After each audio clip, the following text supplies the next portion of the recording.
Hello, I'm Amanda Banda, and welcome to this edition of Focal Point, where we give you a look into Harlingen CISD's winning team. Today, I'm here with Michelle Everett, the district's new Assistant Superintendent for Curriculum and Instruction. Thank you for joining us on the show today, Michelle. Oh, you're very welcome. I'm excited to be here. First question, can you tell us a little bit about yourself and your background in education? Sure, I'd be happy to. First of all, I'm a graduate of Harlingen High School, so I'm a product of our school district, and I have my children in the school district as well. I went on to college and I majored in English and became an English teacher. And within a very short period of time, I realized that I felt like my calling was really in administration, that I could really serve the community best by using the leadership skills, many of which I developed as a student here in Harlingen. And so I went into administration. I have experience as an elementary principal. I have experience as a high school principal. And this is my second year in Harlingen, great years. And last year I was our English Language Arts Specialist for the district, so I worked in our curriculum department on that initiative. So I'm very excited to be here and to bring my experience and back home to Harlingen. Great. Well, we're excited to have you back, and we're excited to have you here. Thank you. We'd also want to know, what are some things that you've done to prepare for the new school year? Well, as soon as the bell rings and kids go home, we're getting ready for the next school year. In fact, really, we do that before. But as far as the area of curriculum and instructions, the summer is a great time for staff development. It's a great time for teachers to focus on developing who they are and how they deliver instruction. And so Deb Fitting in the Staff Development Office, her staff, they do a great deal with preparing teachers. So we have that going on. In addition, the curriculum department spends a great deal of time working on alignment documents and preparing those things that will help teachers actually start and deliver the instruction, which is, their area of expertise and their talent is in the delivery.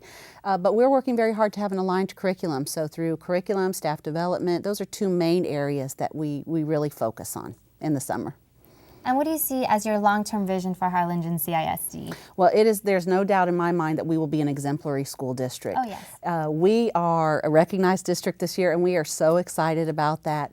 By really working together, we have really made great progress over the last few years. It's a wonderful district. We have all the right people in place, and now it's just time to take it to the next level. So we're shooting for exemplary, and we think that we may get there this year. We're very close, yes. And we're going to work towards that.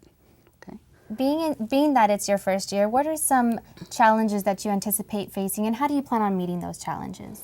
Well, when you work with children, you work with people all the time, there will always be some natural challenges that come up. But I like to think of them really as opportunities, opportunities for us to grow and to grow together. We talk about Harlingen being a family and a community, and we are that in the school as well. At our kickoff celebration that we had last week, Dr. Flores said, please raise your hand if you are the parent of, or aunt or uncle or grandparent of a student here in Harlingen School, or you are a product of the district, and just about every hand went up. And so we're all very invested in our community. But so we'll meet any challenges that we have together. But several of the challenges that we have will be continuing to help several of our, we call them special populations, but groups that we want to continue to help meet the demands and be ready to be college and workforce ready. One area we continue to work with would be our English language learners. Many of them, some have grown up in our school, some have immigrated to this country or grown up, and we want to make sure that they don't lose that first language, but we want to make sure that they're ready to compete with the English language here in the United States and in a global economy. So that's one area that we work on. Another area is we want to continue to help our students that qualify for special education services to meet their full potential. And we don't want the issues that they face to be a stumbling block. We want to help them build in tools that will help them to reach their dreams, and whether that's go to college, technical school, or again be workforce ready. So we are continuing to sort of up our game with all of our students, and those are two areas that we want to focus on. We also want to help our strong students, all students that are passing and are doing well. We want to what we call add value for their education. We want all of them to continue to maintain and go to the next level. So we're looking at our commended rates, for example, on tax, and really what that really comes back down to is, are they really mastering the curriculum and the full curriculum? It really is beyond testing, but making sure that they're learning everything that they need to be successful in the next phase of their life. And how important is attendance in a student's education? Well, if you ask me what are the first first things that students must do, I'm going to say come to school every day. Yes. You know, just show up. So when I was a teacher, I would tell my students, I expect you to come to school every day, no matter what, unless you have a fever or a doctor's note. So we need them here. So attendance is critical. If they're not here, they're missing out. And it's important that they're here to participate every day. And it's that daily practice, that incremental development, just like learning to play a musical instrument or a sport, that makes kids stronger. Same thing goes for math, science, reading, and the other areas. So we need them here every day. Yes. Okay. And can you go into a little bit more, or go into some detail for us about the AVID and INOVA programs? Sure.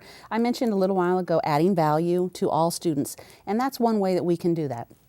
Our AVID program is a program in which we take students who are doing well, but we see potential for them to do even better. And we provide support. These would be students, for example, that have not been in pre-advanced placement classes, which are college prep classes. And we encourage them to take those classes, and we provide support through the AVID program. AVID will provide training in things such as note-taking, it will provide a tutor, and it provides mentorship for these students who may be the first ones in their family to go to college, and it helps it pave the way for that. So AVID is one avenue. The other thing is the INOVA program, and INOVA, it talks about adding value for each student. So we look at how all students are doing, and then we say, how can we take them to the next level? And with added value, we're not thinking just pass and fail tax, but it's a much broader picture. For our students that are struggling, the INOVA process helps us match the interventions to the needs of the student, and that's critical for student success. A student who's struggled, maybe has experienced some failure and has disengaged some from us, we want to bring them back in through the relationships with quality mentors, quality teachers. Once they realize again that how much we care for them, because we really do, then they're more likely to engage in the academic part of improving those skills. So AVID and INOVA are two strategies that we've been using. This will be our second year. We're very excited about the next phase with that. Great. And I understand that the district will have over 50 teachers this year using project-based learning. Can you explain to us the difference between project-based learning, or PBL, and the traditional teaching methods and style? Sure. Project-based learning, well, first of all, we're going to have over 50 teachers, closer to 60 this year, who will be using project-based learning. And in project-based learning, the teacher becomes really more of the facilitator of learning. We pose real-world problems to students, and students collectively within a team come up with solutions for the problems. And in doing so, they're using knowledge from multiple fields. They may be using math, science, reading, language arts. Last year, we had some collaboration go on between the high school, Harlingen High School South, and one of the elementary schools, where they actually published children's books. It was a great activity to see. We had math students who were designing roller coaster rides, and with that they had to deal with the slope, velocity, all the science concepts, and so they take it from beginning to end of the project. It's very comprehensive, and the teacher, again, she or he facilitates the knowledge, but it is very structured. It's not like, let's just do a project and this is what we want to do, but the teacher structures it so that the learning objectives that are required that we have in place are in the process and are met by the students. Great. It's a lot of fun. And I know we have some new teachers this year to Harlingen CISD. Can you give some advice to them, and some advice that you would give to those first-year teachers? What would you like to say to them? Well, first of all, you need to find somebody who you can talk to, relate with, visit with. We have mentors assigned, and that's wonderful. They're there to help. Everybody should be plugged into a good team, whether it's a grade level or whatnot. But we have a wealth of resources around us. We have really some of the best teachers in the nation. And so I would really encourage them to talk to their peers and say, this is what I'm planning to do. How has this worked for you? What suggestions would you have? And to go from there. And one of the things I want to share with the community that I'm very excited about is that our high schools have collaborative planning time this year. And we have always built in time for staff to plan and collaborate at the elementary level. Middle school, we have teaming, which is another great avenue for working together to improve student achievement. And high schools, have not had the collaborative planning time built into their schedule, not comprehensively like we have this year. And so this year, teams will be meeting at least every other day in order to do those things, talk about lessons, talk about benchmark exams, talk about what's working in their classrooms. And so I really think that that is one of the main things that will help take us to the next level. Michelle, what are some things that parents can do to help their child to be more successful in school? You know, parents are critical. Parents are our partners, and we share their children. We appreciate them coming every day. But when they go home, there are some things that parents can do. First of all, it's very important that children get a good night's sleep, and that includes our young adults, our teenagers. They really do need to get a good night's sleep, and so anything parents can do to help monitor that is very helpful. Younger children need between 8 and 10 hours of sleep a night, and the funny thing is teenagers actually need a little bit more. So monitoring things such as making sure those cell phones are off in the middle of the night, because you know, and I have a teenager. You know, making sure that they're not texting all night and on the phone all night, and because their sleep constantly gets interrupted, and that's not good for their performance. That's one thing. For our younger children, especially, if parents will read with their children every day, they can read whatever the child is interested in: comic books, the newspaper, stories, English, Spanish, both, especially, you know, if you have two languages, let's not lose the first language. We definitely want to enrich that.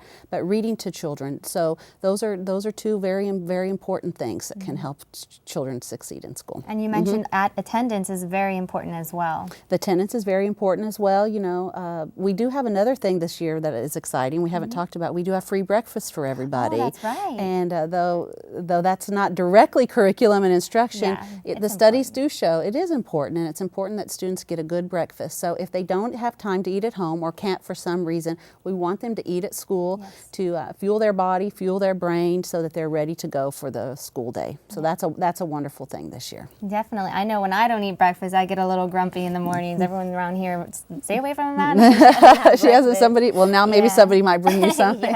So yeah. At this point, I'd like to give you just a moment to directly communicate with the community, and just, you know, give them anything that you'd like to say about the new year, or any message that you'd like to give them directly. Well, I wanted to thank our school board and the staff for the trust that they've placed in me for this important position. And I would like for everybody to know that we're all on the same team. We all want what is best for all of our children, and that's why I'm here, and that's what I will always do. So I welcome parents to call, email, staff as well. We want to be the best that we can be, and we can't be that without feedback, good and suggestions for improvement. So thank you for the trust that's been placed in me, and I promise I will not let you all down. Well, thank you so much for being on the show today. You're very welcome. And spending your time My with pleasure. us.